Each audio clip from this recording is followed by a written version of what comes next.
लेकिन उसके साथ मुश्किल क्या हुआ कि अब आप मुस्लिमों के खिलाफ में खुल के आप नहीं बोल सकते, नहीं तो तुरंत ही नायडू बोलेंगे, नीतीश बोलेंगे भैया आप मत बोलिए।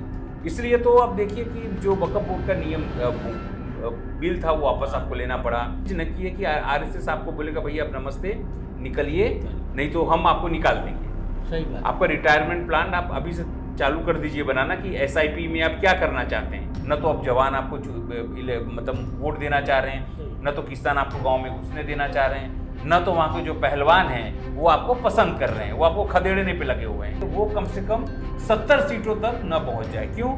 अगर 45, 44 सीट, 50 सीट आती है तो ऑपरेशन लोटस करेंगे। ये है दिलीप भाई हरियाणा में कि किसी नेता से आप पूछ लो कि कौन सी सीट, वहाँ सीएम जो है लाडवा से लड़ते हैं। इस बार वो अलग जगह से लड़ने वाले थे लेकिन उनको भाजपा के नहीं आप लाडवा से लड़िए। पिछली बार 2019 में वहाँ भाजपा का कैंडिडेट जो है वो 12,000 वोट से हारा था। एक आरोप आप साबित कर पाए? उसने तो बोला ही भाई सरकार आपकी, केंद्र में आपकी सरकार, राज्य में आपकी सरकार 10 साल तक रही, तो केवल आरोप लगाओगे आप, साबित नहीं करोगे 10 साल में। मतलब कौन सी स्पीड से आप तो बोलते हमारी स्पीड बहुत ज्यादा है, हम ही शिलान्यास करते हैं और हम ही उद्घाटन करते हैं, तो 10 साल में आपको एक सबूत नहीं मिला आपको रॉबर्ट वाड्रा के खिलाफ में। जाट वर्सेस ऑल करने का प्रयत्न किया, अपनी दूसरी जातियां अलग हो जाएं, इसलिए उन्होंने क्या किया आप देखो कि इनेलो जो है इंडियन लोकदल, उसके साथ गठबंधन किसका करवाया? तो मायावती का कराया। जेजेपी के साथ किसका गठबंधन करवाया उन्होंने? तो जो रावण की पार्टी है चंद्रशेखर रावण, उसका करवाया। खुद जो है वो जो गोपाल कांडा है, जो गुंडा है वहाँ का सबसे बड़ा जो एमएलए भी है, पैसे को जोर पे जीतता है, गुंडे के जोर पे जीतता है, उसके साथ इन्होंने गठबंधन किया। कम से कम हमको 65 से 70 सीटें लाने जरूरी है। इसलिए राहुल गांधी ने कड़ा फैसला किया कि जो विपक्ष है उनको निकाल दो, ताकि वो कांग्रेस के नाम पर वोट न मांग पाए, क्योंकि वहां कांग्रेस की अभी लहर है। कांग्रेस इसलिए नहीं कि कांग्रेस ने बहुत अच्छा काम किया है, इसलिए कि लोग मोदी से नाराज हैं। आप समझ रहे हैं बात कि मनोहर खट्टर प्रचार में आए बीजेपी के, क्यों? वो हार की गारंटी है बीजेपी। क्या है? हार की गारंटी, हार की, जीत की गारंटी नहीं है। हो ऐसा तो हुआ ना कि घर का वेदी लंका डाए।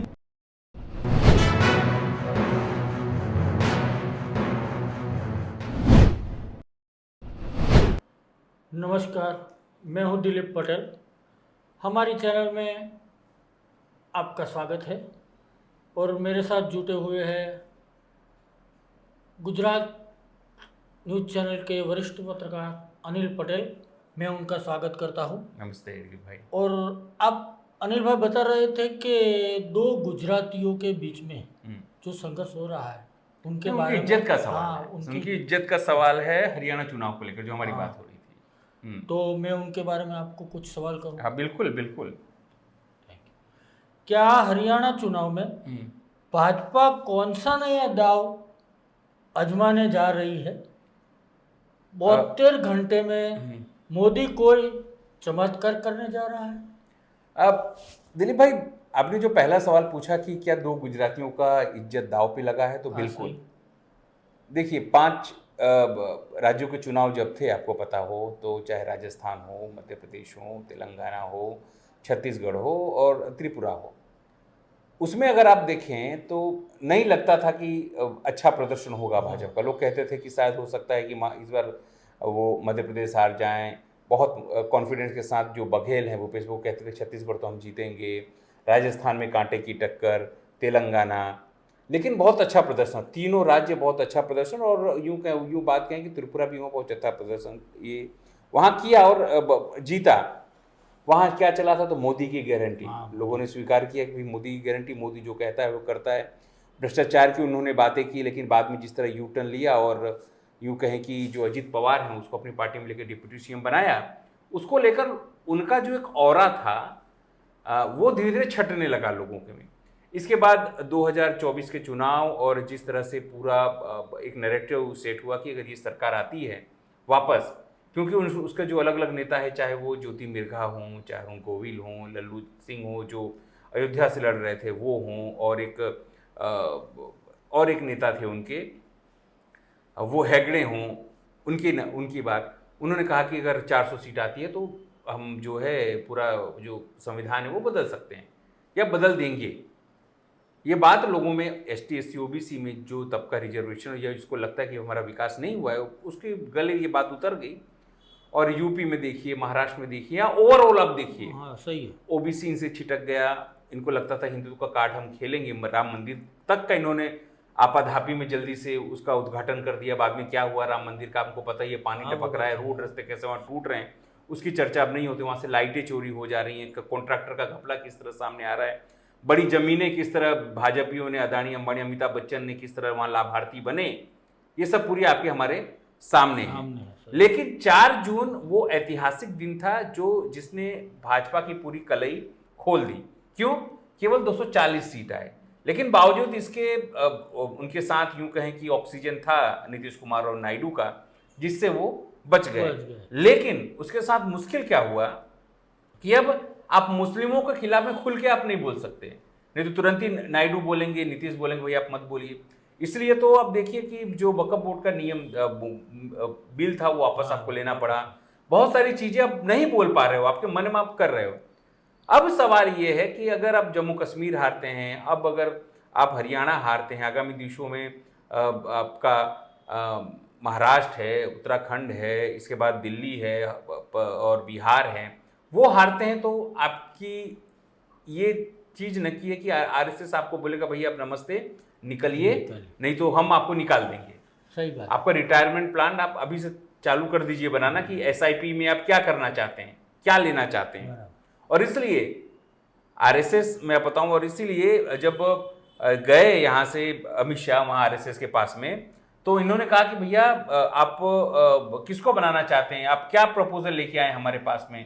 मेरे पास पक्के सूत्रों की खबर है, अब मैं बता दूं आपको आरएसएस के लोगों से, कि वहाँ गए, वो आरएसएस से उन्होंने मिला और अपने बताया कि भैया हम चाहते हैं कि आप किसी ऐसे सुनील बंसल टाइप के, विनोद तावड़े टाइप के ऐसे लोगों को आप बना दीजिए जो राष्ट्रीय अध्यक्ष है उसको। लेकिन आरएसएस माना नहीं है। आरएसएस कहता है कि भैया कुछ भी नहीं, हम गडकरी को बना सकते हैं, हम राजनाथ सिंह को बना सकते हैं, और अंत में अगर आप हमारी बात नहीं मानेंगे तो हम संजय जोशी को भी बना सकते हैं। संजय जोशी आपको पता ही है गुजरात का क्या कनेक्शन है, कैसे उनकी सीडी आई, बाद में कैसे फेक साबित हुई और कैसे वो नेपथ्य में चले गए राजनीति के और आरएसएस के, लेकिन फिर भी वो आरएसएस के मेन केंद्र में वो अच्छा काम कर रहे हैं। सवाल ये है कि अगर हरियाणा हारते हैं तो क्या, हरियाणा में आपकी 10 साल का पूरा कार्यभार रहा, 9.5 साल में आपने मनोहर लाल खट्टर को हटाया, नायब श्री सैनी को लाए, इसके बाद जो पूरा वहाँ जवानों वाली, पहलवानों वाली और किसानों वाला घटना हुआ वो सबको पता है। न तो अब जवान आपको मतलब वोट देना चाह रहे हैं, न तो किसान आपको गांव में घुसने देना चाह रहे हैं, न तो वहाँ के जो पहलवान हैं वो आपको पसंद कर रहे हैं, वो आपको खदेड़ने पे लगे हुए हैं।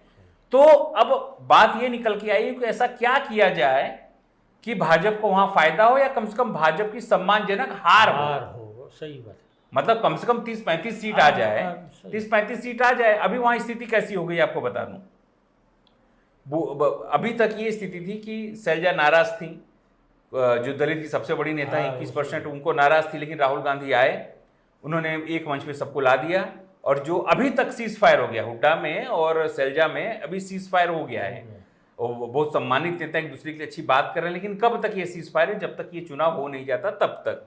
अभी प्रचार में लग गए। राहुल गांधी को ये लगने लगा है अब कि अगर सब कुछ ठीक रहा तो निश्चित, इसलिए वो दमखम के साथ कह रहे हैं कि ये चुनाव हम जीतने जा रहे हैं। आगामी 72 घंटे में क्या होने वाला, आगामी 72 घंटे में हर वो सीट जहां बीजेपी को लगता है कि यहां हम नहीं जीत पाएंगे, लेकिन वो कैंडिडेट जीत रहा है जो कांग्रेस को हरा सकता है, तो उसको कैसे भी करके मदद करिए, जिससे जो कांग्रेस है वो कम से कम 70 सीटों तक न पहुंच जाए। क्यों? अगर 45-44 सीट 50 सीट आती है तो ऑपरेशन लोटस करेंगे। अभी अमित शाह और नरेंद्र मोदी का पूरा यही चक्कर है। उनको देखिए, ये बात समझ लीजिए, जितना नरेंद्र मोदी वहां घूमेंगे उतना भाजपा को नुकसान होगा। क्यों? केंद्र ने जो नीति बनाई थी 3 कायदों की, कृषि की, उसको लेकर किसानों में नाराजगी है। उसके बाद जब किसान दिल्ली आ रहे थे उनको रोका गया, खिल्ले ठोकी गई, उनको आने से मना किया गया, लाठीचार्ज हुआ, गोलीबारी हुई, क्या नहीं हुआ उस पर? अब सोचिए। सही बात है। वो हर चीज हुआ जो किसानों को हमेशा जिंदगी भर याद रहेगा। ठीक है, अब याद रहेगा तो करेंगे क्या, तो स्वाभाविक उसके विरोध में वो मतदान करेंगे। और किसानों में ये कहा जाता है, किसानों में हर बिरादरी के लोग हैं, उसमें हिंदू भी हैं, उसमें मुस्लिम भी हैं, उसमें जाट भी हैं, उसमें दलित भी हैं। किसान एक जाति में नहीं, वो किसानी करता है, देश के लिए अनाज पैदा करता है। कहीं गूगल से डाउनलोड नहीं होगा, अनाज गूगल से डाउनलोड होगा क्या? समझो आप, इंडस्ट्री किसी इंडस्ट्री में आप अनाज पैदा कर सकते हैं क्या? नहीं। आप अनाज कैसे बढ़ाएं उसका तरीके आजाद मतलब आप बना सकते हैं, लेकिन आप फैक्ट्री में से अनाज पैदा नहीं कर सकते हैं। ठीक है ना? लेकिन जब ये कायदे आए और किसानों पर जो अत्याचार हुआ उसको लेकर किसान नाराज हैं। इसीलिए अब ये लोग चाह रहे हैं कि कम से कम हम सिंगल डिजिट पे ना जाएं। अभी रिपोर्ट कहती है कि इनको 8-10 सीट से ज्यादा मिलने वाली नहीं है। अगर 8-10 सीट आती है तो हालत बेहद खराब हो जाएगा। इसलिए इज्जत बचाने के लिए और पूरे 72 घंटे में राउंड द क्लॉक वहां पीएम मेहनत कर रहे हैं, वहां चाणक्य मेहनत कर रहे हैं, लेकिन फिर भी जो कहते हैं ना कि गुजराती में कહેવત છે કે एक सांधे 13 टूटे, એવી स्थिति ત્યાં अभी ऐसी स्थिति है, एक जोड़ रहे हैं और 13 जगह टूट रहा है। अनिल भाई, एक और दूसरा सवाल जी, अभी की स्थिति में हरियाणा में किसको कितनी सीटें आने वाली है? देखिए, मैं दिलीप भाई हमेशा मैं ये कहता हूँ कि अधिकार क्षेत्र जो है वो वहाँ के मतदाताओं का है। सही बात है, वही नक्की करेगा किसको कितनी सीट देना है, किसी को जिताना है, किसको हराना है। लेकिन वहाँ एक हेमंत अत्री करके एक बहुत जाने माने पत्रकार है, उनको आज ही मैं सुन रहा था। उनका कहना यह है, और उनका आकलन एकदम सटीक होता है, कहते हैं। उनको मैं सुन रहा था और पत्रकारों को मैं सुन रहा था वहाँ अलग अलग जगह से, जो जिनको मैं सुनता हूँ या पढ़ता हूँ हरियाणा की साइट पर जाकर, उनके हिसाब से ये कह रहे हैं वो कि 51 सीट अभी के हिसाब से अगर इलेक्शन हो और परिणाम आए तो कांग्रेस को पाले में जा रहे हैं। सही बात। 9 सीट जो हैं, 9 सीट वो है वो बीजेपी को मिल रहा है, यानी कि भाजपा। हाँ, भाजपा 9 सीट की हुई। 6 सीट जो है, 6 सीट वो अन्य दल या जेजेपी, बीएसपी, रावण की जो पार्टी है वो और इनेलो अपक्ष या इनको मिलके हो रही है। ये कुल मिलाकर कितने सीटें हुई? 51, 9, 60 और 6, 66। बाकी 24 सीटें बची हैं आपके पास में। 5 सीटें ऐसी हैं जहां मामला त्रिकोणीय है, मामला त्रिकोणीय है। उसमें अपक्ष भी है, उसमें भाजपा भी है, उसमें कांग्रेस भी है। 12 से 15 सीट ऐसी है, 10 से 12 सीट ऐसी हैं जहां पर सीधा जो मामला है वो कांग्रेस और बीजेपी का मामला है। सही बात, दोनों आमने सामने है। ठीक है, वो त्रिकोणीय मामला नहीं है, आमने सामने है। मतलब 5 और 12 हो गया 17, और करीब 7 से 8 सीट ऐसी है, जो 24 सीट मैंने आपको बात बताई, वो अपक्ष और कांग्रेस के बीच में है। उसमें भाजपा कहीं नहीं है, समझो। वो दोनों ही है। हाँ, वो दो अपक्ष। अब ये समझिए, कांग्रेस हर जगह है। सही है, ठीक है, सभी जगह कांग्रेस त्रिकोणीय जो जंग है वहां पर भी है, आमने सामने भाजपा के साथ में वहां भी है, और जो अपक्ष के साथ में वो भी कांग्रेस है। इसका मतलब 51 सीट अब मान के चलिए कि अभी हो जाए इलेक्शन परिणाम तो 51 सीट आएगी। उसके अलावा 24 सीट में से और 15 सीट कांग्रेस को आ सकती है। मतलब मामला होगा कम से कम 60-65 के आसपास, समझिए आप। अगर 65 सीट आती है तो कभी बीजेपी उसको तोड़ सकती नहीं है, और यही रणनीति जो है अपना रही है। और बीजेपी की इसमें क्या रणनीति है? बीजेपी की यह रणनीति कि जो 24 सीट बच रही है, 51 तो आपका नक्की हो गया, बीजेपी आ रही है। 9 सीट आपका ये भी नक्की हो गया कि कांग्रेस 51 सीट, बीजेपी जो आ रही है वो 9 सीट, और जो अपक्ष है या निर्दलीय है वो कितने सीटें आ रही है? तो 6 सीट। ये तो नक्की हो गया। बाकी जो 24 सीटें रही हैं, वो 24 सीटों में से बीजेपी कितने में कांग्रेस को हरा सकती है, समझो। अपक्ष को, जैसे मैंने कहा कि 12 से 15 सीट अपक्ष है, तो अपक्ष को मदद करके कैसे कांग्रेस को हरा सकती है? जहां त्रिकोणीय जंग है, जो मैंने कहा 5 सीटों पर है त्रिकोणीय जंग, वो जो स्थिति, वहां पर कैसे अपक्ष को सामने रखकर कांग्रेस का वोट काट के खुद मजबूत हो सकती है। ठीक है, और जहां सामने सामने है वहां कैसे वो टक्कर देने की स्थिति में नहीं है।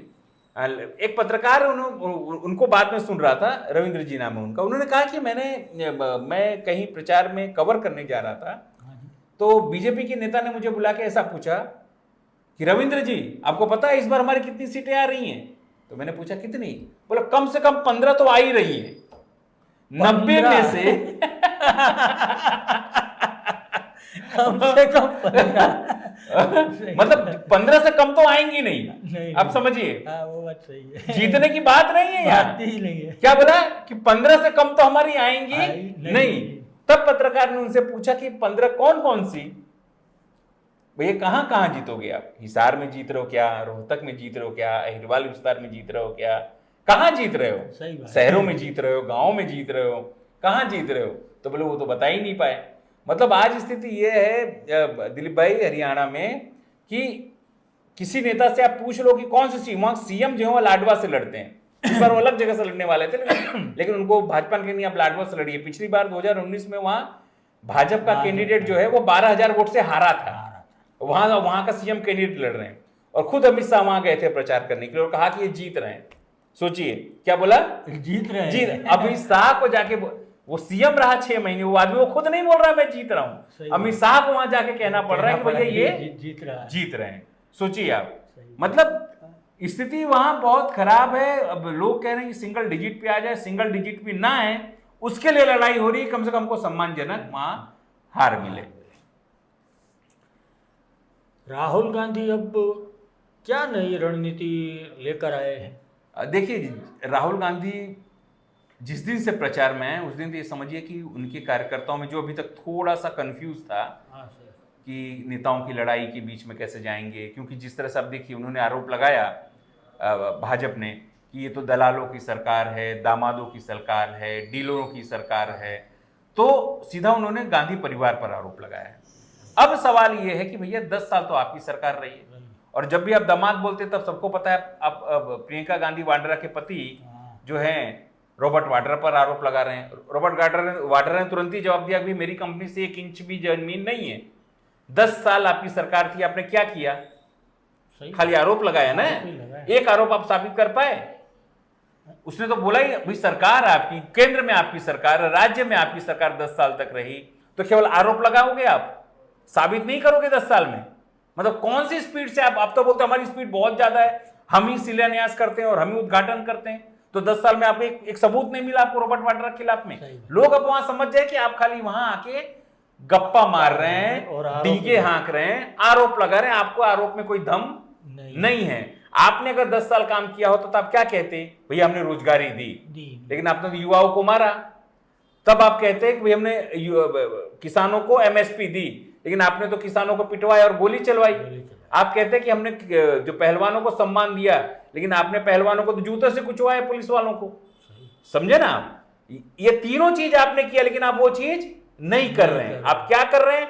दामाद को दिया, लेकिन भैया 10 साल में आपने क्या किया? नहीं, लोग पूछेंगे ना आपसे। सही बात है। अगर 10 इस पूरी ऑफिस का कारभार 10 साल आप संभालें, इसके बाद आप बोले कि अनिल भाई पिछले 11वें साल में आए थे और उन्होंने ये खराब करके गए और अभी तक ठीक नहीं हुआ, तो लोग बोलेंगे भाई 10 साल तो आपके पास कंप्यूटर था, आपने क्यों नहीं ठीक किया?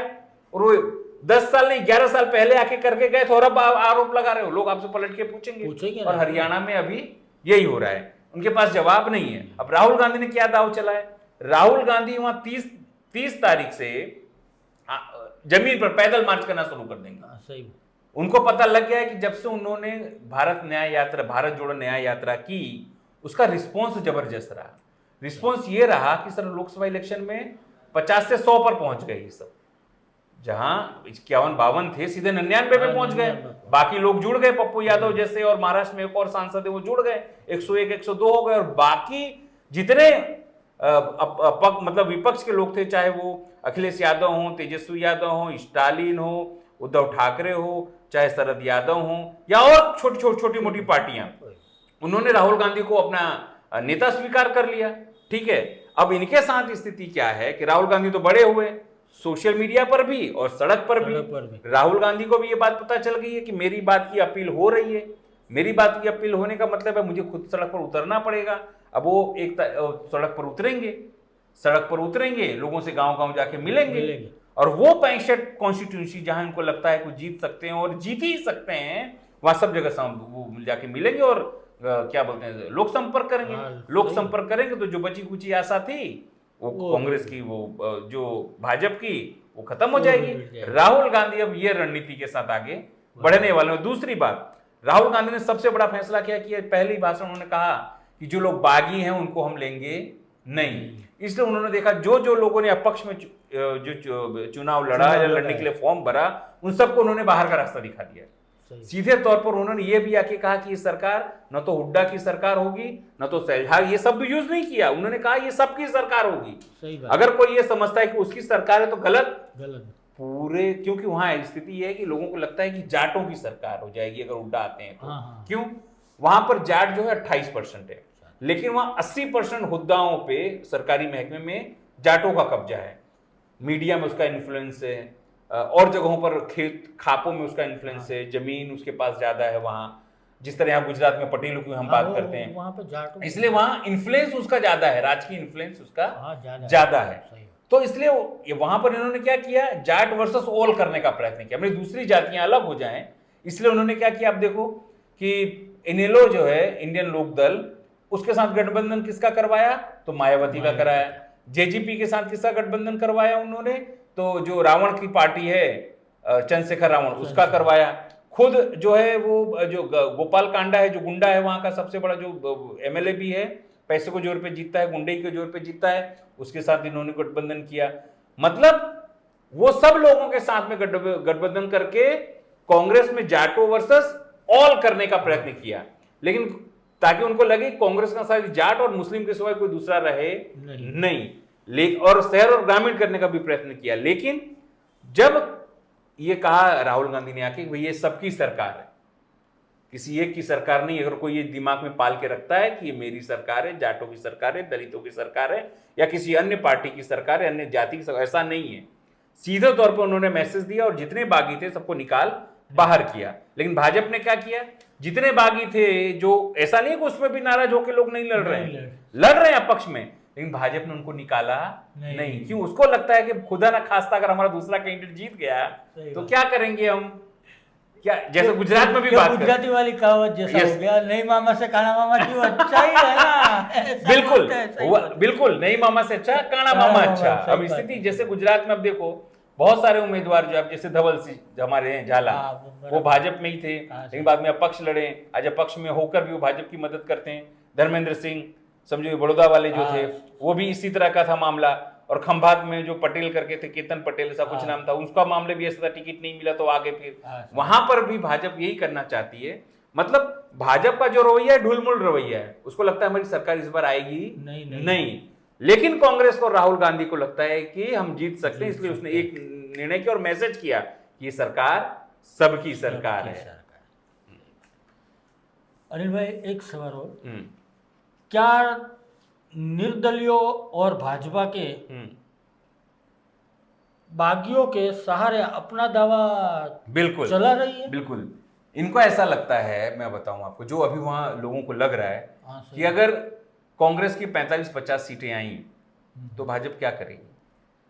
कांग्रेस की अगर 45-50 सीटें आई तो समझ लीजिएगा ऑपरेशन लोटस होगा, उसको कोई रोक सकता नहीं है। दिल्ली के बगल में बैठकर गुड़गांव में जितने उद्योगपति हैं सब मोदी को सपोर्ट करते हैं, सपोर्ट करते हैं, उनकी मजबूरी है मोदी को सपोर्ट करना। उनको पता है कि देश में धंधा करना है, देश में धंधा करना है तो मोदी करना होगा, समझे ना आप? सही बात है। इसलिए वो पूरा अपना कुबेर, जो सुनते हैं इस सब बातों के सबूत नहीं होते, लेकिन लोग कहते हैं कि पूरा उन्होंने कुबेर का खजाना खोल रखा है, पानी की तरह पैसा बह रहा है। लेकिन इलेक्शन कमीशन को ये दिखेगा नहीं, क्योंकि उसको ऐसा है राम राम जपना पराया माल अपना, उससे तो कोई मतलब है नहीं। इलेक्शन कमीशन का कोई रोल दिखाई देता नहीं है। पकड़ेगी किसको? विपक्ष के नेता कुछ 50,000 लाख रुपए ले जाके पकड़े जाएंगे, या वो कुछ मैनिपुलेट करेंगे, तो उसके लिए एक्टिव रोल में दिखेगी इलेक्शन कमीशन। लेकिन खैर आपने बात की उसकी, उनको लगता है कि अगर अपक्ष, जहां अगर बीजेपी नहीं कमजोर है, अपक्ष है, तो वहां हम उसको जिताएंगे, जिससे कल उठ के मदद ले जा सके। बीजेपी अगर 30-35 तक भी सब मिला के हो जाती है, आपको बता दूं सर, 30-35 तक भी, चाहे वो इनेलो हो, चाहे जेजेपी हो, चाहे अपक्ष हो, चाहे बीजेपी हो, सब मिला के भी अगर 30-35 हो जाती है तो मान के चलिए 15-20 सीट तोड़ना उसके लिए बड़ी बात नहीं है। और वो चीजें हमने कहाँ देखी है? कर्नाटक में देखी है, वो चीजें हमने उत्तर प्रदेश में देखी है, और वो चीज हमने महाराष्ट्र में देखा है। ठीक है ना। इसलिए वो बीजेपी को लगता है कि कम से कम हम न जीते, मतलब तो हम तो डूबेंगे सनम, तुझको भी ले डूबेंगे। सही बात है। अगर हम डूब रहे हैं तो ये मान, इसलिए उनकी दिक्कत ये है कि कम से कम हमको 65 से 70 सीटें लाने जरूरी है। इसलिए राहुल गांधी ने कड़ा फैसला किया कि जो विपक्ष है उनको निकाल दो, ताकि वो कांग्रेस के नाम पर वोट न मांग पाए। सही बात, क्योंकि वहां कांग्रेस की अभी लहर है। कांग्रेस इसलिए नहीं कि कांग्रेस ने बहुत अच्छा काम किया है, इसलिए कि लोग मोदी से नाराज हैं। आप समझ रहे हैं बात? सही बात है ना। इसलिए नहीं कि कांग्रेस ने बहुत बड़ी रैली कर दी, बहुत बड़ा आंदोलन कर दिया और जागरूकता लोगों पर, नहीं। बोलते ना कांग्रेस बाय डिफॉल्ट जो वहां नाराजगी है उसका लाभार्थी वो बन गई है वहां। इसलिए भाजपा को लगता है कि निर्दलीयों को या दूसरे ऐसे लोगों को कैसे भी करके मैनिपुलेट करके अगर जिता दिया जाए और 30-35 सीट ला दिया जाए, तो इस रणनीति के खिलाफ के तहत वो काम कर रहे हैं। और ये कितना वोट तोड़ते हैं उस पर निर्भर करता है कि वो अपने जो अभियान में कितना सफल होते हैं। दिलीप भाई, सही बात। अनिल भाई, आज का आखिरी सवाल, क्या आप कांग्रेस के नेताओं में मनोहर लाल खट्टर क्यों लोकप्रिय होते जा रहे हैं? मैं आपको बताऊं सर, कांग्रेस के नेताओं में मनोहर खट्टर ही नहीं, अमित शाह भी लोकप्रिय होते जा रहे हैं और नरेंद्र मोदी भी लोकप्रिय होते जा रहे हैं। आपको लगेगा साला कांग्रेस में क्यों, बीजेपी में क्यों नहीं? सही बात। क्यों? मनोहर, लोग वहां कहते हैं, जैसे मैंने सुना है लोग ये कहते हैं और ये चाह रहे हैं कांग्रेस के लोग कि मनोहर खट्टर प्रचार में आए बीजेपी के। क्यों? वो हार की गारंटी है बीजेपी की। क्या है? हार की गारंटी, हार की, जीत की गारंटी नहीं है। हो ऐसा तो हुआ ना कि घर का भेदी लंका ढाए। क्यों? उन्होंने जो 9.5 साल अपनी सरकार चलाई ना, बहुत खतरनाक तरीके से गरीबों को मारा, दलितों को मारा, मुस्लिमों को मारा, किसानों को मारा, महिलाओं को मारा, युवाओं को मारा, पहलवानों को मारा, सबको मारा, किसी को उन्होंने बख्शा नहीं। और दूसरा, तू तड़ाक से बात करते हैं, सम्मान नहीं देते हैं किसी को। जो हरियाणवी लहजा है ना उनका, सब बहुत सारे लोग मैंने देखे हैं हरियाणा के, जो बहुत सारे मित्र भी हैं, जो इतनी सज्जनता से बात करते हैं, इतनी अच्छी तरीके से बात करते हैं कि आपको लगेगा कि वो गाली भी देगा तो आपको अच्छा लगेगा, नहीं यार ये बंदा अच्छा लगता है। लेकिन वो इतने तू तड़ाक से और एकदम ठेठ हरियाणवी में बात करते हैं, को अच्छी बात भी कहेंगे तो आपको लगेगा सर लाफा मार दे रहा है, ये जहां पर चाटा मार दिया इसने, समझो। इसलिए वहां कांग्रेस के लोग चाहते हैं कि सभी 90 के 90 सीट पर एक बार किसको घुमा दो आप, एक बार मनोहर खट्टर को घुमा दो, और दूसरी कसर पूरी करने के लिए आप एक बार नरेंद्र मोदी को घुमा दो। क्यों? राज्य में जो किया उसके लिए मनोहर खट्टर जवाबदार है, और केंद्र में जो चीज हो रही है उसके लिए नरेंद्र मोदी जवाबदार है, समझो आप। इसलिए वहां के जो कांग्रेसियों में ये फेवरेट हैं, और वो जाके वो भगवान से प्रार्थना करते होंगे, मैं आपको लिख दूं, सुबह उठते होंगे तो भगवान महादेव से प्रार्थना करो, भगवान इनको सद्बुद्धि दो, कम से कम इन भाजपियों को कि मनोहर लाल खट्टर को बुला लें या नरेंद्र मोदी को बुला लें या अमित शाह को बुला लें, क्योंकि जितना जाएंगे और रायता फैलाएंगे ये। क्यों? उनकी सभाएं देखिए, सभा में भीड़ नहीं हो रही है सर, जबकि दीपेंद्र हुड्डा की सभा में आप जाके देखिए जो विजुअल्स आते हैं सर, आप देखिए पीएम के लिए तो इतना बड़ा डोम, ये वो क्या क्या नहीं होता है भाई, उनका पीएम का एक डेकोरम है, समझो आप क्या क्या नहीं हो रहा है वहां। वो सरकार उनके कब्जे में है वहां, भले वो क्या बोलते हैं अभी नहीं है, मतलब इलेक्शन है, लेकिन अधिकारी तो उन्हीं के हैं, उन्हीं के इशारे पे काम कर रहे हैं। जब तक दूसरा पूर्ण बहुमत से कोई दूसरी सरकार नहीं आती तब तो वो नहीं आती, तो तंत्र भी उन्हीं में अंडर में काम कर रहा होगा, चाहे बस की बात हो, चाहे गाड़ियों की बात हो, चाहे प्राइवेट ट्रैवल्स की बात हो, अभी किसके अंडर में होंगी? सब उनके ही अंडर में है ना। बावजूद उसके भीड़ आ नहीं रही, जबरदस्ती लाना पड़ रहा है और लोग विरोध कर रहे हैं गांव गांव में। इसलिए मैंने कहा कि जो आपने पूछा सवाल कि क्यों फेमस हैं, इसलिए फेमस हैं कि जहां जहां पड़े संतन के पैर हुआ बंटा ढार। सही